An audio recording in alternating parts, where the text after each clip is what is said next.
So hello and welcome all. आप सभी का स्वागत है। मैं संदीप सर, आपका यूट्यूब मास्टर टीचर, आपका सभी का स्वागत करता हूं इस यूट्यूब चैनल पे जिसका नाम है ओम इन्फिनिटी मैथ्स क्लासेस। बच्चों, इसके पहले इस सीरीज के मतलब important theorems and important MCQs, इसके दो पार्ट आप देख चुके होंगे अपने यूट्यूब चैनल पे, और ये होने जा रहा है अपना थर्ड पार्ट। इस third part, first two parts में हमने क्या देखा था? फर्स्ट पार्ट में हमने देखे थे पेपर वन के इंपॉर्टेंट थ्योरम्स, सेकंड पार्ट में हमने देखे थे पेपर टू के इंपॉर्टेंट थ्योरम्स, और इस पार्ट थ्री में हम देखने जा रहे पेपर वन के इंपॉर्टेंट एमसीक्यूज, और एक फोर्थ पार्ट भी आएगा जिसमें होंगे पेपर टू के इंपॉर्टेंट एमसीक्यूज। अच्छा, एक इंपॉर्टेंट चीज मैं आपको बताना चाहता हूं कि जैसे मैं ये वीडियो रिकॉर्ड करने लगा हूं तो केमिस्ट्री का पेपर हो चुका है, तो फिजिक्स एंड केमिस्ट्री के पेपर में जो आपने ऑब्जर्व किया होगा, मैंने भी बच्चों के साथ एनालिसिस किया होगा, तर मराठीतून सांगायचं झालं तर फिजिक्स आणि केमिस्ट्रीने आपल्याला धप्पा दिलेला आहे। फिजिक्स आणि केमिस्ट्रीने आपल्याला धप्पा दिलेला आहे। इट मीन्स की तिथं भरपूर आपल्याला सरप्राइजेस पाहायला भेटले होते, पण असे सरप्राइजेस मॅथमॅटिक्सच्या पेपरमध्ये पण येतील हे एक्सपेक्टेड आहे। आणि यावरूनच तुम्ही आणखी एक गोष्ट लक्षात ठेवा की येणारी एमएसटी सीईटी एक्झाम देखील मागच्या पॅटर्न प्रमाणे नसून आता एका नवीन पॅटर्न मध्ये दिसेल, म्हणजे ज्याचा जेई मेनचा अप्रोच चांगला आहे त्यासाठी आपला जो येणारा सीईटीचा पेपर आहे तो सोपा जाईल। आणि ह्याच सगळ्या स्ट्रॅटेजीज चेंज करून, म्हणजे आता जे मी एमसीक्यूज प्लॅन करतोय हे रुटीन वाले एमसीक्यूज तर मी घेईनच, पण त्यासोबत असे काही एमसीक्यूज आपण बनवतोय जे एक्सरसाइज मध्ये नाहीत, पण आपण एक्सरसाइजच्या विना सुद्धा एमसीक्यूज बनवून आपल्याला इथे प्रॅक्टिस करून घेणार आहेत। आणि पुढच्या मोठ्या एका क्रॅश कोर्स मध्ये, एमएसटी सीईटीच्या क्रॅश कोर्स मध्ये मी ह्याच स्ट्रॅटेजी शिकवणार आहे। इनफॅक्ट बऱ्याच चॅप्टर्स मध्ये आपल्याला जेई मेनचा टच घ्यावा लागणार आहे, आणि मी मागच्या 10 वर्षापासून जेई मेन शिकवतोय, त्यामुळं एमएसटी सीईटीची क्रॅश कोर्सची तयारी करत असताना जे की आपल्याला युट्यूब वरती भेटणार आहे, लवकरच त्याची अनाउन्समेंट होईल आणि तिथं तुम्हाला दिसेल की जेई मेनचा अप्रोच कसा ठेवावा लागेल। ओके, तो ये सब जानते हुए हमें एमएसटी सीईटी की प्रिपरेशन में जाना चाहिए। उसके पहले हम देख लेते हैं कि अपना आने वाले 21st के पेपर का जो अपना मैथमेटिक्स का बोर्ड पेपर होने वाला है उसके इंपॉर्टेंट एमसीक्यूज के बारे में। तो बढ़ते हैं अपने एमसीक्यूज की तरफ। ओके, तो सबसे पहले हम देख लेते हैं line by line paper one के एमसीक्यूज देखने जा रहे हैं, इंपॉर्टेंट एमसीक्यूज। ये आपका मैथमेटिकल लॉजिक के एमसीक्यूज 7 या 8 एमसीक्यूज में आपसे मैथमेटिकल लॉजिक के कराऊंगा। और एक इंपॉर्टेंट चीज, जो पैटर्न आपने देखा होगा ना मैथमेटिक्स का, तो पहला जो क्वेश्चन होता है एमसीक्यू का, पहला क्वेश्चन हमेशा मैथमेटिकल लॉजिक से ही होता है। सो होप सो कि अभी आने वाले पेपर में भी मैथमेटिकल लॉजिक का ही फर्स्ट एमसीक्यू होगा, इसलिए इसके 7-8 एमसीक्यूज हम प्रैक्टिस करेंगे।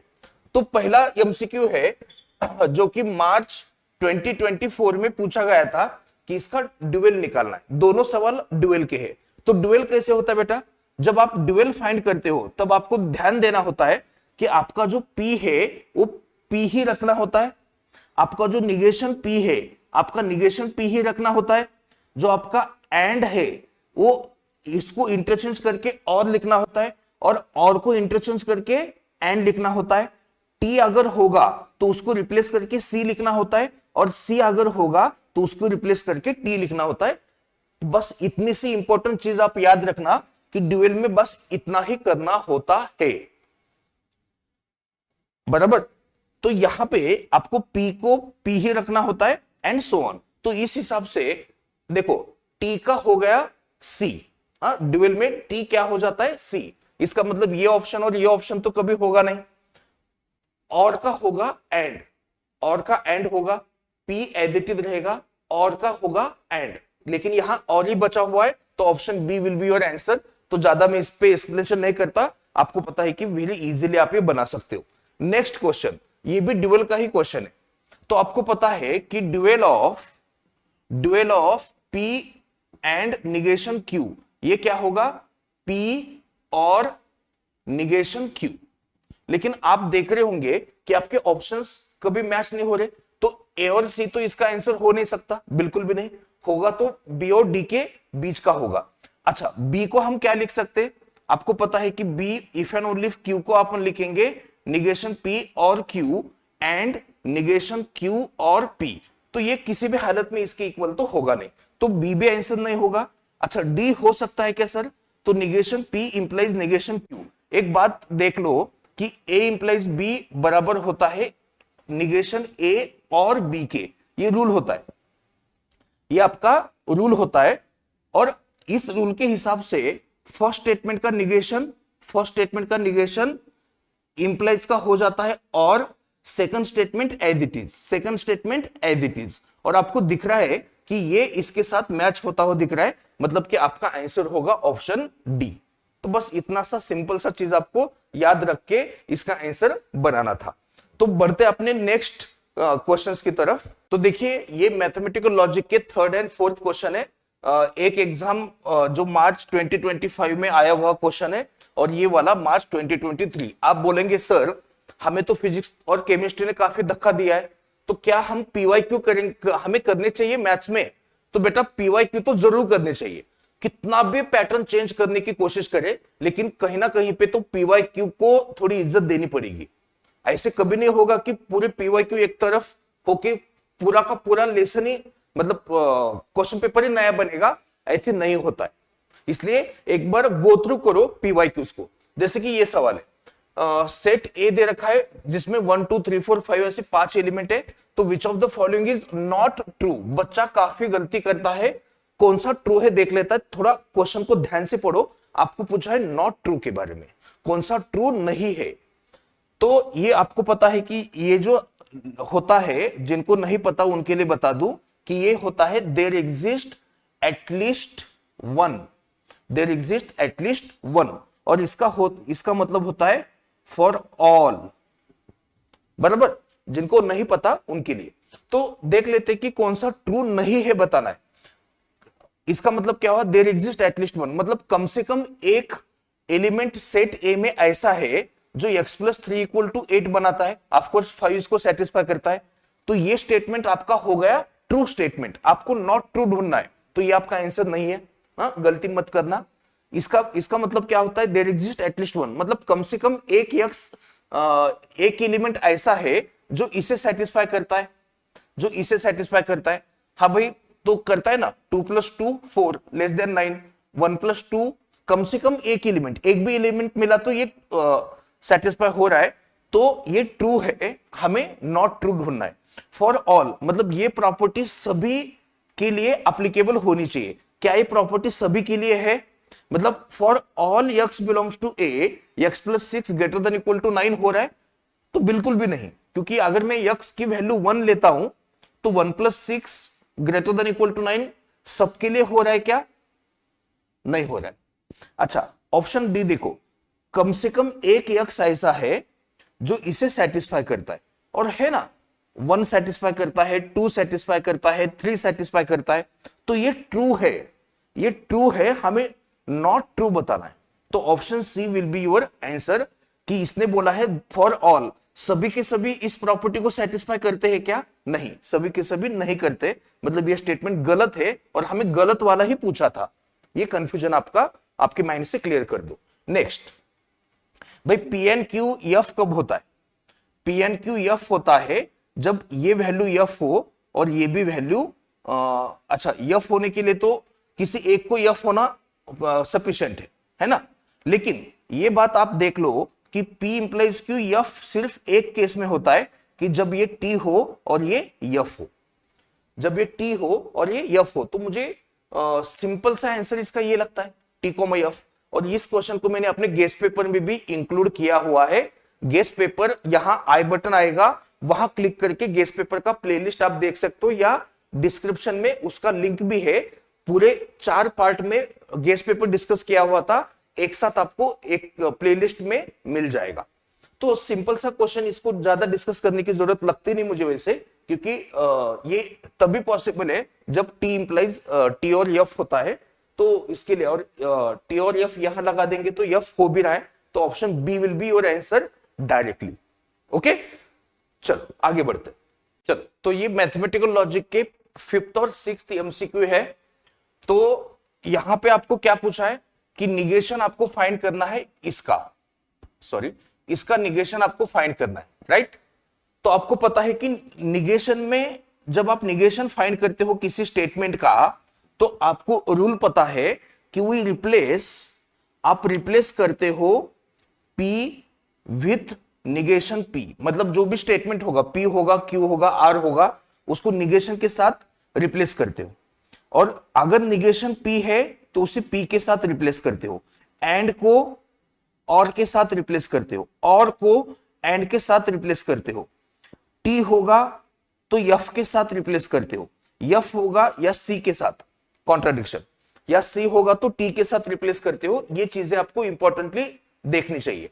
तो इस हिसाब से आपको इसका आंसर क्या आता हुआ दिख रहा है, बस ये ऑप्शन सी आता हुआ दिख रहा है। ये रूल आप अगर देख लेंगे तो देखो, पी का हो रहा है निगेशन पी, और का हो रहा है एंड, निगेशन का हो रहा है, निगेशन हट जा रहा है, एंड का हो रहा है और आर का हो रहा है निगेशन आर। तो ऑप्शन सी सिंपल वे में आपका आंसर है। यहां भी निगेशन पूछा है, लेकिन इसके इनवर्स का पूछा है, इसके इनवर्स का। देखो, एक चीज आप नोटिस करना कि अगर आपके पास स्टेटमेंट है ए इंप्लाइज बी, तो इसका कॉन्वर्स होता है बी इंप्लाइज ए। अब आप बोलोगे सर कॉन्वर्स क्यों बता रहे हो, बस ऐसे ही प्रैक्टिस के लिए बता रहा हूं। कभी अगर ये कॉन्वर्स का सवाल आए तो भी सॉल्व होना चाहिए आपका। और इसी स्टेटमेंट का इनवर्स, इसी स्टेटमेंट का इनवर्स होता है निगेशन ए इंप्लाइज निगेशन बी। और आपको पता है कि इसका कॉन्ट्रा पॉजिटिव, इसका कॉन्ट्रा पॉजिटिव होता है निगेशन बी इंप्लाइज निगेशन ए। बराबर बच्चों, तो ये चीज आपको याद रखनी है। तो सबसे पहले आप क्या निकालो, दिए हुए स्टेटमेंट का इनवर्स निकालो। इनवर्स का रूल क्या है, फर्स्ट स्टेटमेंट, ये फर्स्ट स्टेटमेंट, ये सेकंड स्टेटमेंट है, तो फर्स्ट स्टेटमेंट का निगेशन, तो फर्स्ट स्टेटमेंट का निगेशन क्या होगा, पी इंप्लाइज सेकंड स्टेटमेंट का निगेशन, सेकंड स्टेटमेंट का निगेशन, निगेशन क्यू। अब हमें इसका क्या निकालना है, निगेशन निकालना है, इसका निगेशन निकालना है। निगेशन का ये रूल होता है। तो आपके माइंड में ये सवाल आना चाहिए कि सर यहां पे तो एंड को और को एंड वगैरह वगैरह लिखने के लिए बोला है, लेकिन इस इंप्लीकेशन का क्या करें। तो इसके लिए ये रूल आपको याद रखना चाहिए कि ए इंप्लाइज बी, ये होता है निगेशन ए और बी। मैंने इसके पहले के क्वेश्चन में बोला था। तो अगर हम इसका इक्विवेलेंट स्टेटमेंट निकाले तो ये होना चाहिए निगेशन पी और second statement as it is. अब इसका निगेशन, अब इसका निगेशन, तो इसका निगेशन इसका निगेशन इस मेथड से, निगेशन पी का पी आएगा, और का एंड आएगा, और इसका क्यू आएगा। तो ये आपका ऑप्शन होना चाहिए, ऑप्शन फर्स्ट। ओके बच्चों, चलो मैथमेटिकल लॉजिक के मैं 8 क्वेश्चन इंक्लूड कर दे रहा हूं इंपॉर्टेंट एमसीक्यूज में। तो 5-6 हो गए, अभी 2 एमसीक्यूज देखने बाकी है, और वो 2 एमसीक्यूज में बना रहा हूं, ना कि एक्सरसाइज के एमसीक्यू से। मुझे लगता है कि पैटर्न अगर चेंज होता है तो रिस्क क्यों ले, तो हम अलग तरीके से एमसीक्यूज बनाएंगे। ओके, देखते अगले एमसीक्यूज की तरफ, बढ़ते अगले एमसीक्यूज की तरफ। सो ये लास्ट 2 एमसीक्यूज है मैथमेटिकल लॉजिक के। तो यहां पे इस स्टेटमेंट के इक्विवेलेंट स्टेटमेंट को देखना है। आपको पता है कि ऐसे क्वेश्चंस आप आमतौर पे लॉज लगा के करते हो। इसका दूसरा ऑप्शन, क्योंकि मुझे पता है बच्चों को लॉज याद रखना, उसे अप्लाई करना पसंद नहीं आता है, इसके लिए यहां म्हणजे मराठीतनं आपण म्हणतो ना बुडत्याला काडीचा आधार है ना, त्या पद्धतीनं तुम्ही जर लॉज वापरून ह्या क्वेश्चनला करू शकत नसाल तर तिथं दुसरा ऑप्शन एकच उरतो की तुम्हाला हे जे बॉक्स केलेलं जे स्टेटमेंट आहे त्या स्टेटमेंटचा ट्रूथ टेबल बनवावं लागेल, आणि त्याचा जो लास्ट कॉलम आहे तो ऑप्शन पैकी कोणता ऑप्शनचा ट्रूथ टेबल तो लास्ट कॉलम मॅच करतो ते आपला आन्सर असेल, पण वेळ खूप जाईल, त्यामध्ये वेळ खूप जाईल। त्यामुळे ते आपल्याला जर अवॉइड करायचं असेल तर या क्वेश्चनला विथ लॉज गेलेलं चांगलं, आणि फार कमी वेळामध्ये ते लॉज पाठ होतात बेटा, आणि त्याचे 4 ते 5 क्वेश्चन केले तर संपलं। त्यामुळे ह्या क्वेश्चनला आपण लॉज नाही करूयात, बट शेवटी मार्क्स महत्वाचे आहेत. तर एक्झाम पॉइंट ऑफ व्ह्यू आपण एक काम करू शकता की याला सरळ ट्रूथ टेबलने सुद्धा जाऊ शकता. By the way, with rule by laws आपको जाना है तो सिंपली आपको क्या करना रहेगा यहाँ पे. चलो मैं थोड़ा सा इंक चेंज कर देता हूं. सिंपली आपको क्या करना रहेगा, सबसे पहले इस निगेशन को अंदर लिखो, इस निगेशन को अंदर दो. निगेशन को ब्रैकेट के अंदर दोगे तो ये कुछ ऐसी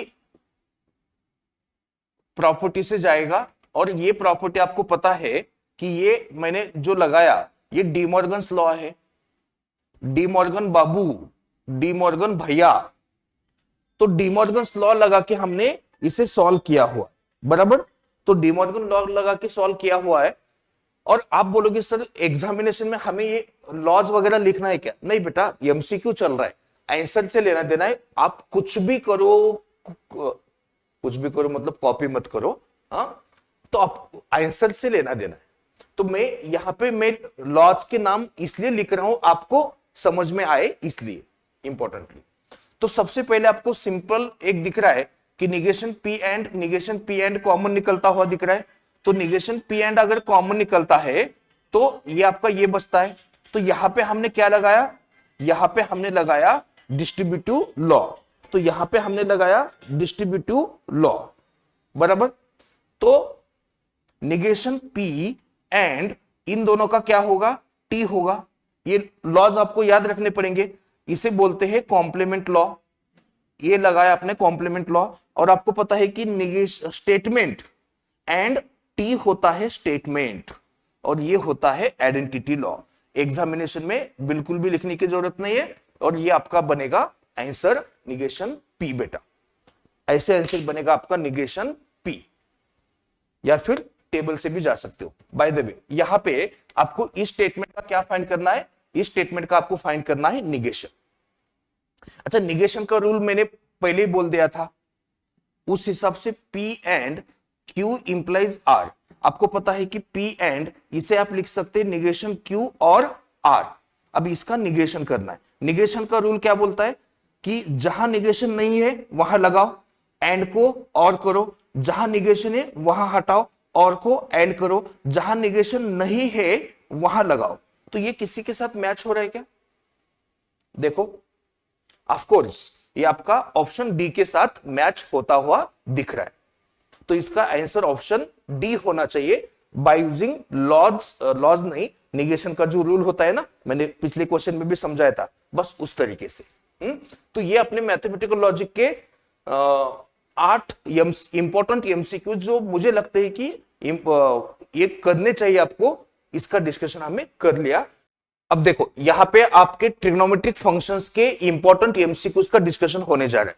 अब ये जो पहला एमसीक्यू है ट्रिग्नोमेट्रिक फंक्शन का, बच्चों आपको याद आ रहा होगा जो मेरे इस चैनल पे देखते रहते वीडियो, यही क्वेश्चन मैंने इंपॉर्टेंट इसलिए भी रखा है कि एक गेस्ट पेपर में भी मैंने इंक्लूड किया हुआ है. तो आप जो अपना गेस्ट पेपर है उसका पार्ट 1 रेफर कीजिए. इस क्वेश्चन को सॉल्व करने के लिए पार्ट 1 आप रेफर करो और उसका लिंक पार्ट 1 के जो गेस्ट पेपर है पूरे 4 पार्ट में, उसका प्लेलिस्ट बना के उसका लिंक यहां आई बटन में आपको दिख जाएगा, वहां पे आप देख सकते हो. और इसका एक बढ़िया सा शॉर्टकट भी मैंने शेयर किया हुआ वहां पे, शॉर्टकट से इसे सॉल्व करके दिखाया हो, तो जरूर देखिए. आई थिंक कि ये ऑप्शन से आंसर उसका आता है, तो आप जरूर उसको चेकआउट करो गेस्ट पेपर को. Next question, the principal solution of cos theta equal to 1/2. आपको पता है कि प्रिंसिपल सोल्यूशन का मतलब क्या होता है? प्रिंसिपल सोल्यूशन का मतलब होता है कि जो वैल्यू 0 to 2π में लाई होती हो, 0 to 2π में लाई होती हो. तो बेटा cos थीटा की वैल्यू 1/2, 0 to 2π, 0 to 2π मतलब एक पूरा अपना रोटेशन, 0 to 2π मतलब एक पूरा आपका रोटेशन. तो एक रोटेशन में cos थीटा पॉजिटिव 1/2 कितनी बार होगा? 2 बार. कहां पे? First quadrant and fourth quadrant में होगा. तो फर्स्ट क्वाड्रेंट में ऑफ कोर्स 1/2 की वैल्यू आएगी π/3. और आपको पता है कि फोर्थ क्वाड्रेंट में वैल्यू लिखी जाती है ऐसे, फोर्थ क्वाड्रेंट में 2π माइनस थीटा और इसमें थीटा.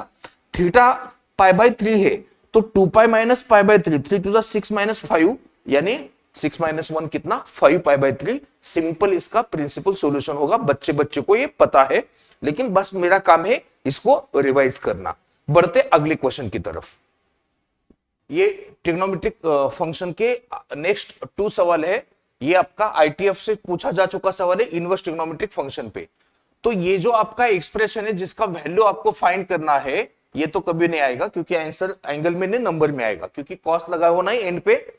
जो भी इसका आंसर आएगा उस पे कॉस लगा हुआ है, कॉस किसी एंगल पे लगेगा तो आंसर नंबर के फॉर्म में देगा, तो ये तो कभी नहीं आने वाला है, ये आपको भी पता है। बाय द वे, इसे अंदर के ब्रैकेट को सॉल्व करने के लिए आपको ये लगाना पड़ेगा tan इनवर्स x प्लस tan इनवर्स y। ये होता है आपका tan inverse of x plus Y upon 1 minus X Y. Condition चलती है x positive y positive and X Y less than 1। बेटा x पॉजिटिव है क्या? बिल्कुल है। y पॉजिटिव है क्या? बिल्कुल है। क्या दोनों का प्रोडक्ट 1/6 एक से कम है? बिल्कुल है। मतलब ये रूल आप लगा सकते हो, ऐसे ही मुंह उठा के नहीं लगा सकते बेटा। पहले कंडीशन चेकआउट करो, कंडीशन चेक किए लग रहा है तो कॉस ऑफ ये बन गया tan इनवर्स x प्लस वाई यानी 1/3 प्लस 1/2 अपॉन 1 माइनस 1/3 इंटू 1/2 बराबर बच्चों। तो कॉस ऑफ tan इनवर्स, तो यहां पे आपको दिख रहा है कि यहां पे आएगा 5/6, 3 टू 6 माइनस 1, यहां पे भी आपका 5/6 आने जा रहा है। ये कैंसिल कैंसिल होके कॉस ऑफ tan इनवर्स 1 आने जा रहा है। tan इनवर्स 1 होता है π/4 और cos π/4 का वैल्यू होता है 1/√2। खत्म। ऑप्शन सी आपका आंसर बन गया। अब आगे बढ़ते नेक्स्ट क्वेश्चन की तरफ। नेक्स्ट क्वेश्चन क्या है? ये आपको दिख भी रहा होगा कि क्वेश्चन देख के कि आपका ये कोसाइन रूल पे क्वेश्चन दे रखा है। तो C square plus A square minus B square equal to A C, तो आपको एंगल बी निकालना है। आपको थोड़ा सा हिंट देता हूं, आपको याद भी आ रहा होगा कि भाई ये जो होता है C square plus A square minus B square, ये किसके बराबर होता है? ये बराबर होता है ना, C square plus A square, या फिर आप ऐसे लिखो, आप याद रखो C square plus A square minus 2ac minus 2ac cos B, ये होता है आपके बी स्क्वायर के बराबर। बी स्क्वायर को आप ऐसे लिखते हो ना, ये रूल आपको पता है। बी स्क्वायर को कुछ इस तरीके से आप लिख सकते हो। तो इसके लिए मैं काम करता हूं, देखो ना, ये रूल आपको पता है। इस रूल से अगर मैं इसे लेफ्ट में लेता हूं, इसे राइट में लेता हूं, तो सारी चीजें क्लियर होने वाली है। या फिर आप इसे मॉडिफाइड फॉर्म में ऐसे भी याद रख सकते हो, A square plus C square minus B square upon 2ac, ये आपका कोसाइन रूल होता है बराबर। तो इस कोसाइन रूल में बिठाने के लिए अपने काम करेंगे, इस ac को नीचे लेके आओ, तो C square plus A square minus B square upon ac बना क्या 1, दोनों तरफ 2 से डिवाइड करो। तो ये रूल किसका बन गया? देखो इस रूल से ये बन गया cos b, और cos b equal to half होता है π/3 के लिए। cos b equal to half होता है π/3 के लिए। तो ये आपको कोसाइन रूल से क्वेश्चन इस तरीके से सॉल्व करना रहेगा। बढ़ते अगले थ्योरम की तरफ, सॉरी अगले एमसीक्यू की तरफ। ओके, तो देखिए अभी ये क्वेश्चन 5 और 6 है। आपको दिख रहा होगा कि ये इसी लेसन के जो ये क्वेश्चन 5 और 6 चल रहा है, थर्ड क्वेश्चन में ये एक्सप्रेशन आ चुका था और उसे फॉर्मूला लगा के हमने π/4 प्रूव किया था, बस उस पे कॉस्ट लगा हुआ था। तो इसका आंसर तो π/4 होगा वेरी इजीली। नेक्स्ट ये है, अभी इसका सॉल्यूशन में यहां थोड़ा सा बना लेता हूं। जैसे कि आपको पता है कि a 45 डिग्री है, b आपका 30 डिग्री है।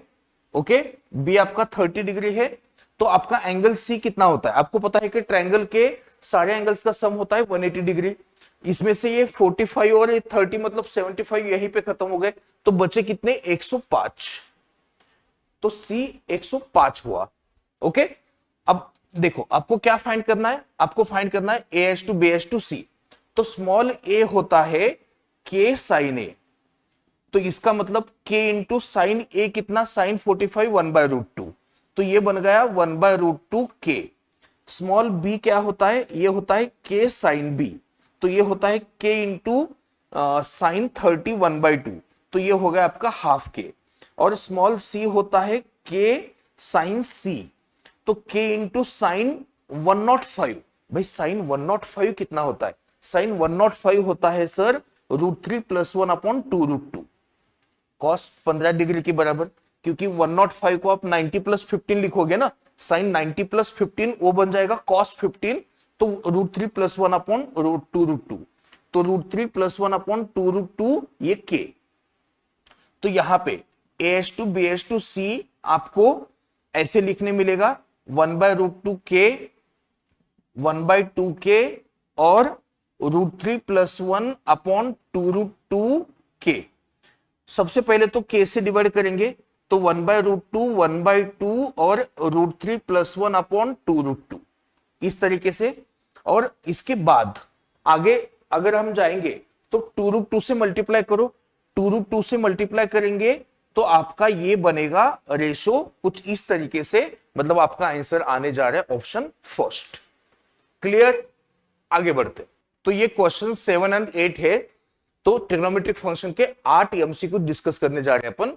तो if in triangle ABC angles AP के angles of triangle are in AP, मतलब कि 2b = a + c हुआ, बराबर 2b = a + c हुआ। यानी कि आप अगर दोनों तरफ एंगल b ऐड करते हो, तो दोनों तरफ एंगल b ऐड करते हो तो 3b = कितना हो जाएगा? 180 डिग्री, यानी b आपका हो जाएगा 60 डिग्री का। ये एक तरीके का शॉर्टकट है। जब भी ट्रायंगल्स के एंगल एपी में होते तो जो मिडल वाला एंगल होता है तो वो होता है 60 डिग्री का। आपको निकालना क्या है? आपको निकालना एंगल ए है, जबकि ये दे रखा है। तो नाउ देखिए b/c दे रखा है √3/√2। By using sine rule b/c को आप लिख सकते हैं k sin b k sin c, k sin b k sin b, और एंगल b आपका 60 डिग्री का है, तो के कैंसल, तो ये हो जाएगा आपका √3/2 sin c = √3/√2। तो ये √3 कैंसल होने जा रहा है, तो साइन c कितना होने जा रहा है? साइन c √2 इधर आएगा और ये हो जाएगा 1/√2। तो इस हिसाब से एंगल c कितना आया? एंगल c आपका आया 45 डिग्री। देखो एंगल a आपका 60 डिग्री का है और ये 45 डिग्री का है, तो 60 + 45 कितना हो गया आपका? 105। तो आपको एंगल a निकालना है, तो रिमेनिंग एंगल कितने का होगा? 75 डिग्री का होगा। b और c का सम कितना हो रहा है? 105 डिग्री। तो टोटल एंगल्स का सम 180 डिग्री होता है, तो ये 105 डिग्री 180 में से माइनस करेंगे तो रिमेनिंग एंगल यानी एंगल ए कितने का होगा? 75 डिग्री का। तो इस क्वेश्चन का सिंपल सा जवाब है 75 डिग्री। यहां बच्चों देखो ये चीजें आपको बताता नहीं कोई, यहां जैसे ही आपने ये वाला एक्सप्रेशन देखा बेटा, देखो इसको एकदम चुटकी में सॉल्व करता हूं, चुटकी में, याद रखना। ये जो एक्सप्रेशन आप देखोगे ना, आपको एक हिंट देता हूं, और ऐसे ही हिंट से मैं सीईटी पढ़ाता हूं, इसलिए आपको क्रैश कोर्स बिल्कुल करना चाहिए। हिंट क्या है कि tan एंगल्स ऐसे है, उनके tan का सम उनके tan के प्रोडक्ट जितना है, उनके tan का सम tan के प्रोडक्ट जितना है। और ये बात मेरी ध्यान रखना कि जब भी ये प्रॉपर्टी, मतलब tan A + tan B + tan C, ये बराबर होता है tan A tan B tan C, यानी tan एंगल्स के tan का सम उनके tan के प्रोडक्ट जितना होता है। ये तभी पॉसिबल है जब एंगल्स का सम क्या हो? 180 डिग्री, मतलब कि ये एंगल्स ऑफ ट्रायंगल हो गए। ऐसा जब भी होगा, याद रखो शॉर्टकट, ऐसा जब भी होगा तो एंगल्स का सम क्या होगा? 180 डिग्री होगा।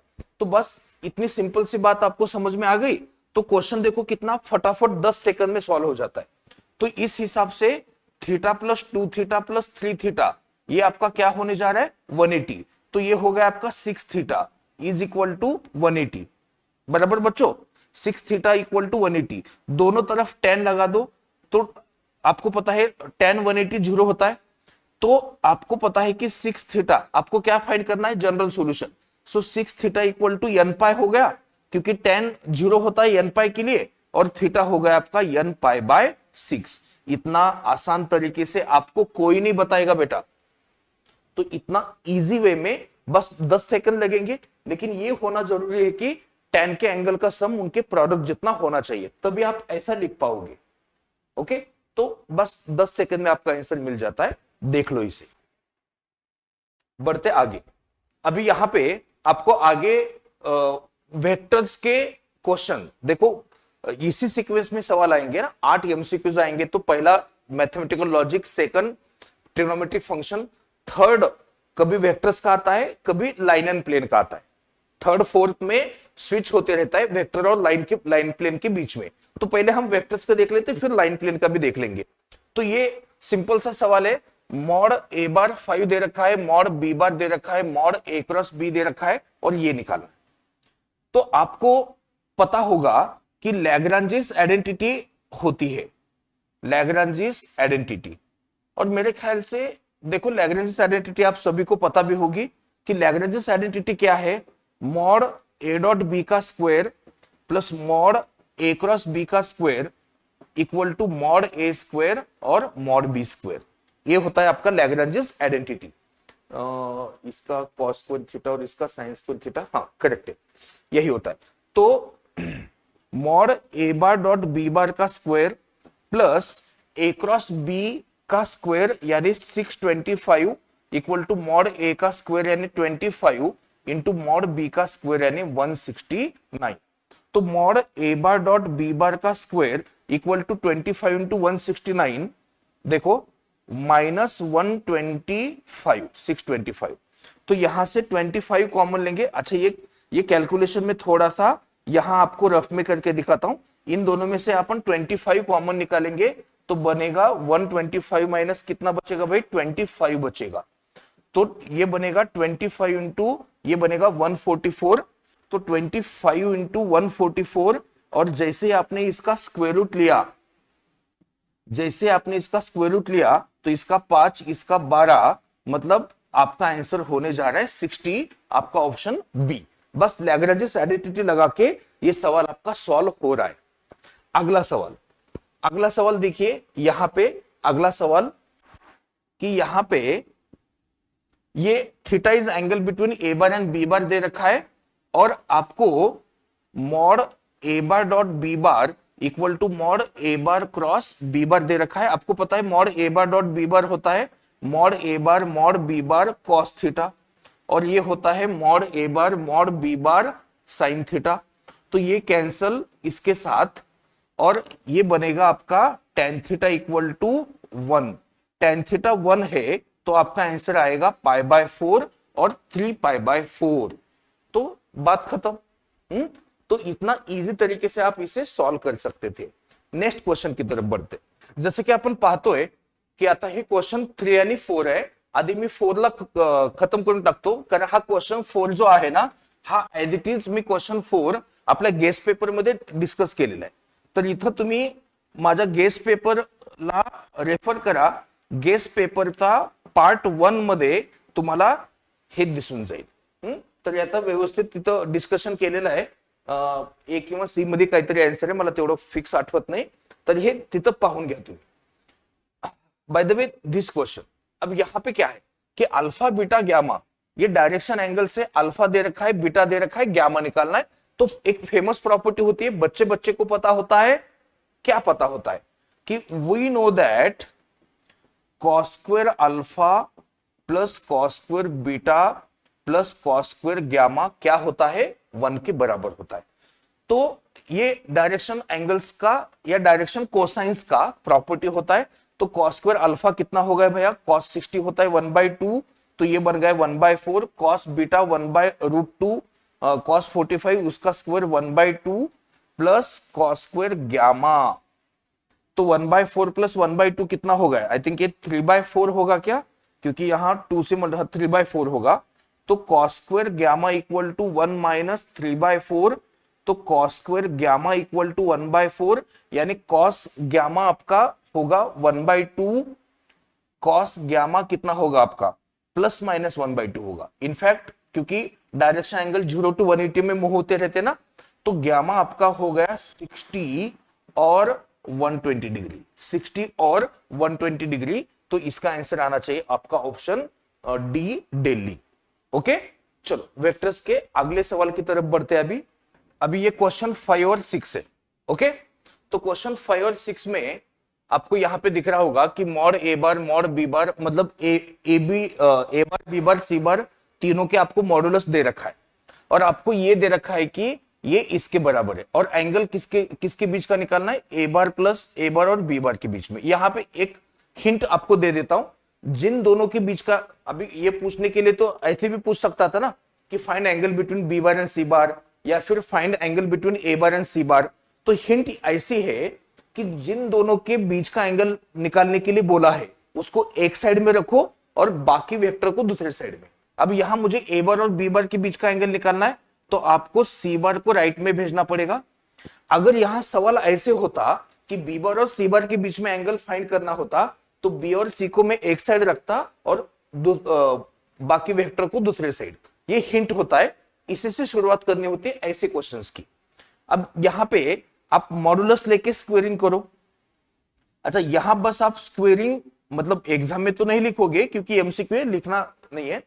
स्क्वेयरिंग करोगे तो वैसे भी मॉड का स्क्वायर होता है, तो mod A bar plus B bar का square equal to mod C का स्क्वायर। अब बोलोगे सर ये माइनस कहां गया, बेटा मॉडुलस ले रहा हूं ना, तो माइनस का क्या ही रिलेशन होगा, तो माइनस उसने खा दिया, उसने खा डाला माइनस को। तो mod A bar plus B bar का स्क्वायर का फॉर्मूला क्या होता है, mod A bar square plus mod B bar square plus 2 times mod A mod B cos theta is equal to mod C bar का square. Mod A बार का square अपना 9 है, mod B bar का square आपका 25 है, 2 times mod A बार आपका 3 है, 5 है कॉस थीटा, और मॉड सी बार का स्क्वायर आपका कितना है 49। अब यहां आराम से देख लो कि होगा क्या, 25 प्लस 9 होगा 34, 34 उस साइड जाएगा तो 49, 34 ये बनेगा 5, और ये 15 बनने जा रहा है। क्या ये सही है, 15 बनने जा रहा है, ठीक है। और यहां पे 2 इंटू 3 6, 6 5 जा 30, तो 30 कॉस थीटा इक्वल टू यहां बनने जा रहा है 15, तो कॉस थीटा आपका हो गया 1/2, तो थीटा आपका हो गया π/3 60 डिग्री। ये आपका आंसर बन गया बड़े आराम से। तो ये इंपॉर्टेंट हिंट है, जिन दोनों के बीच का एंगल निकलना है उसको एक साइड रखो, बाकी को दूसरे साइड। अब आगे यहां पे इसी वेक्टर्स के पिछले सवाल में, लास्ट सवाल में आपने देखा होगा कि डायरेक्शन एंगल का एक प्रॉपर्टी होता है कि we know that cos square alpha, इनको बोलते हैं डायरेक्शन कोसाइंस, इनका सम क्या होता है 1 होता है, इनका सम क्या होता है 1 होता है।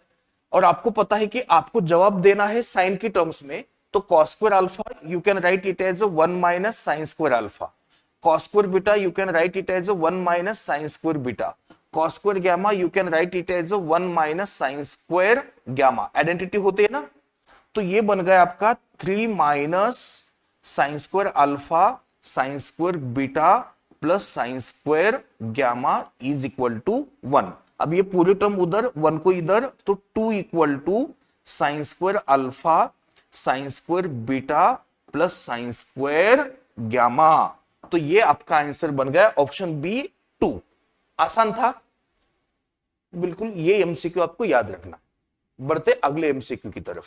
अभी ये वाला आपको क्वेश्चन 7 दिख रहा होगा, बोला है कि ये 3 वेक्टर, ये 3 vector lie in a same plane, lie in a plane, lie in a plane या सेम प्लेन, मतलब कि ये तीनों वेक्टर कोप्लेनर वेक्टर है। और आपको पता है कि कोप्लेनर वेक्टर्स का डिटरमिनेंट या कोप्लेनर वेक्टर्स का स्केलर ट्रिपल प्रोडक्ट, इन 3 वेक्टर्स का स्केलर ट्रिपल प्रोडक्ट क्या होता है 0 होता है। और स्केलर ट्रिपल प्रोडक्ट को आप लिखते कैसे हो, स्केलर ट्रिपल प्रोडक्ट को आप लिखते हो डिटरमिनेंट की फॉर्म में। तो determinant A C 101 C C B, ये आपका क्या होगा 0। बस इसे सॉल्व कर दो तो ए इन ब्रैकेट क्या आ रहा है, फिर ऑप्शन की तरफ देख लेते। ए इन ब्रैकेट माइनस सी आ रहा है बेटा, माइनस ए इन ब्रैकेट आ रहा है B minus C plus C in bracket आ रहा है सी इज इक्वल टू 0। तो ये बन गया माइनस ए सी, ये बन गया minus A B plus A C, और ये बन गया सी स्क्वायर। तो plus A C minus A C cancel, C square equal to A B, therefore C क्या कहा जाएगा, GM of A and B.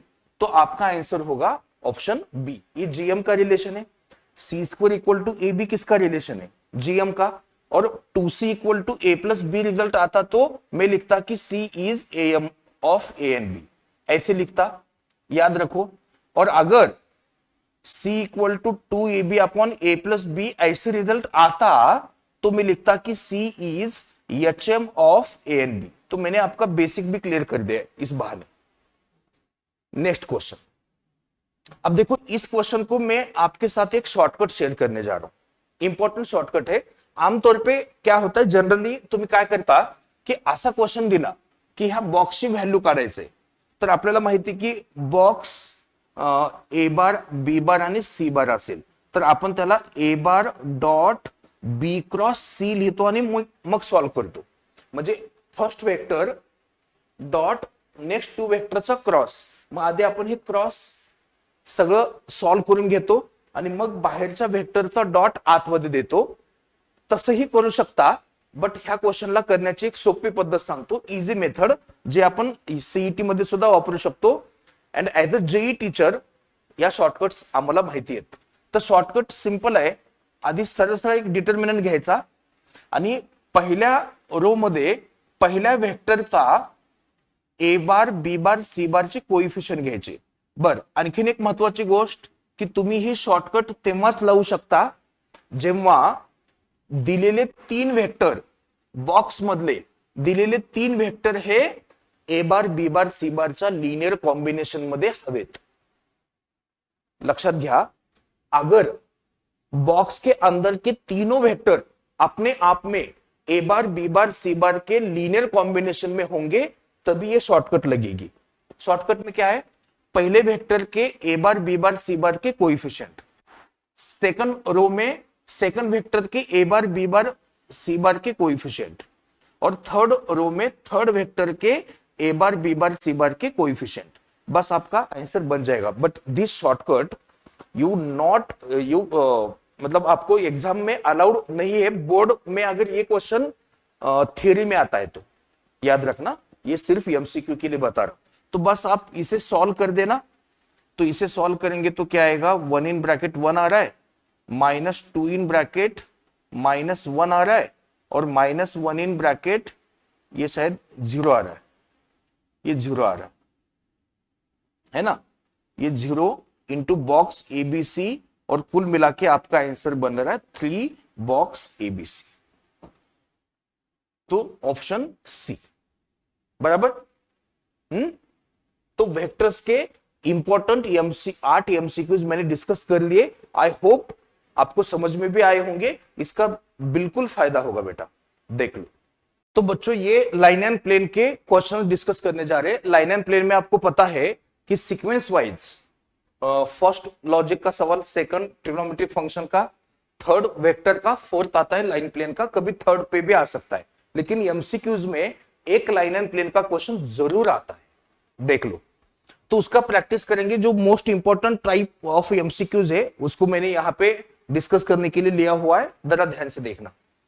The equation of plane passing through this point, plane के ऊपर का point पता है, और making equal intercept on coordinate axis, इसका एक शॉर्टकट बोलता हूं। आपको जब भी ये पता हो कि प्लेन इक्वल इंटरसेप्ट बनाता है कोऑर्डिनेट एक्सिस पे, तो उसका इक्वेशन सीधा आप ले सकते हो कुछ इस तरीके का। लेकिन ये सीधा इक्वेशन ऐसे लेने के लिए आपको मेकिंग इक्वल इंटरसेप्ट वाला बोलना चाहिए क्वेश्चन में। तो प्लेन का इक्वेशन इस तरीके का होता है, ये आपका प्लेन का इक्वेशन होता है इस तरीके का। और ये बोल रहा है कि प्लेन पास होता है 2 - 1 3 से। तो इसमें अगर मैं पुट करता हूं 2 - 1 + 3 = लैम्बडा, तीन और दो 5 - 1, लैम्बडा का वैल्यू आ गया आपका 4। तो इस तरीके से आपका आंसर बन गया ऑप्शन डी। खत्म। और एक शॉर्टकट में बोलता हूं, अगर आपको समझो ये याद नहीं आ रहा है, तो आपको बोला है कि 2 - 1 3 से पास हो रहा है प्लेन, तो जिस ऑप्शन ने एक्स वाई जेड की जगह ये रखो, जिस ऑप्शन ने इस पॉइंट को सेटिस्फाई किया वो आपका आंसर है। ये भी करने की जरूरत नहीं थी, वैसे ऑप्शन से भी कर सकते थे। ये वाला एंगल बिटवीन लाइंस निकालना, ठीक है। अब आपको पता है कि ये होते हैं फर्स्ट लाइन के डीआरएस और ये होते हैं सेकंड लाइन के डीआरएस। तो मैं फर्स्ट लाइन के डीआरएस को A1 B1 C1 बोलता हूं। तो A1 B1 C1 है 1 - 1 2, और आपके सेकंड लाइन के डीआरएस है आपके 2 1 1।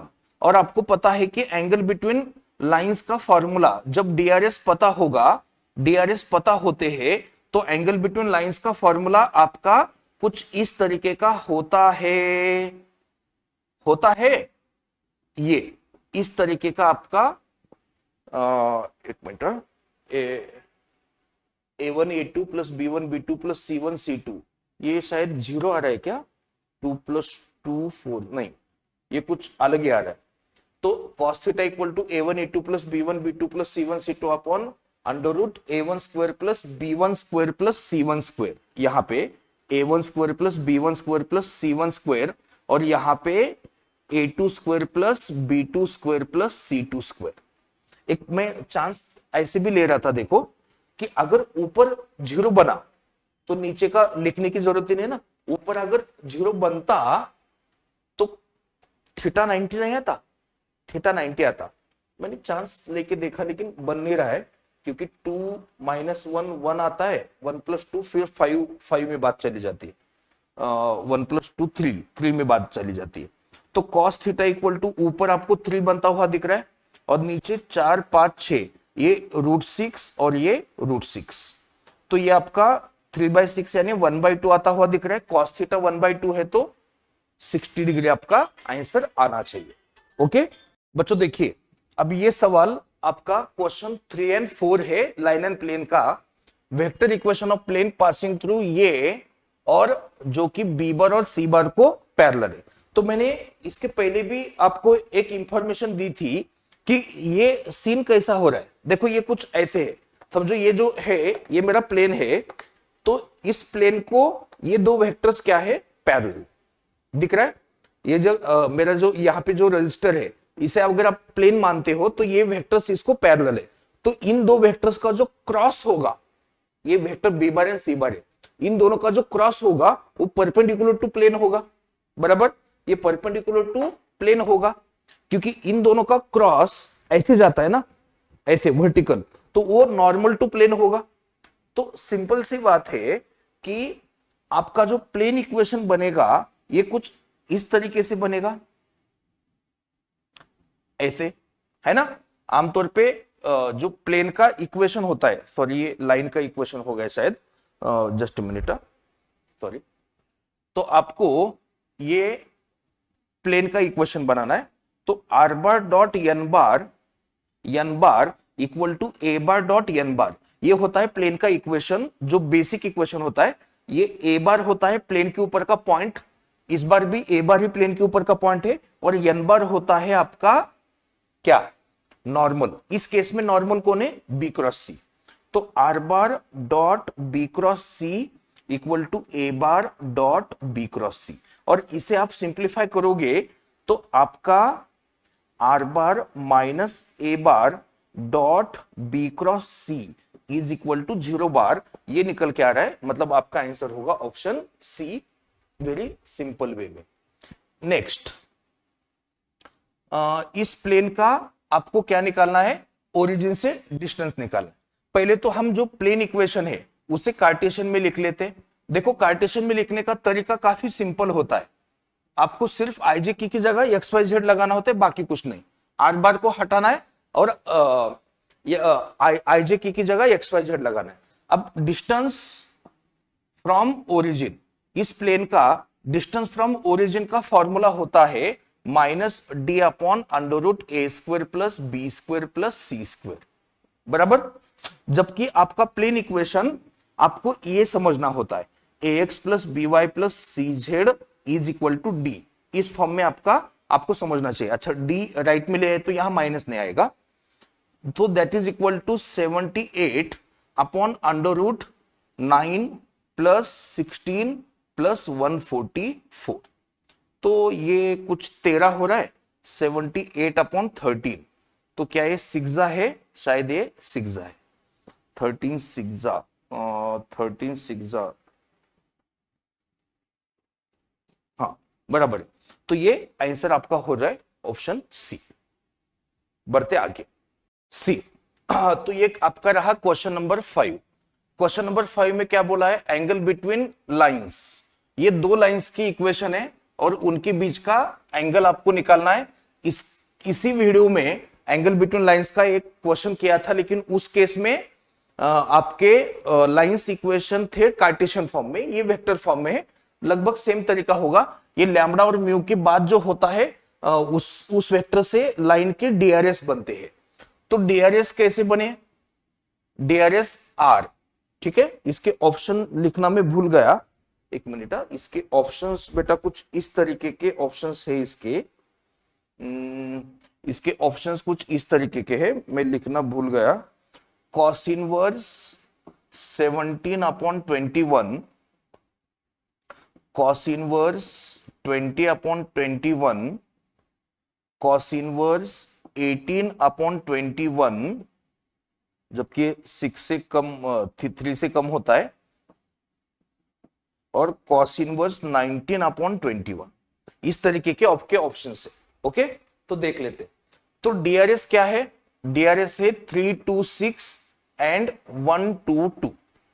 तो डीआरएस जब आपको पता होते हैं तो कॉस थीटा का फॉर्मूला होता है a1 a2 b1 b2 and c1 c2 whole divided by under root a1 square plus b1 square plus c1 square under root a2 square plus b2 square plus c2 square बेटा। तो that is equal to cos theta is equal to mod a1 a2, यानी ये होता है a1 b1 c1 बच्चों, और ये होता है a2 b2 c2।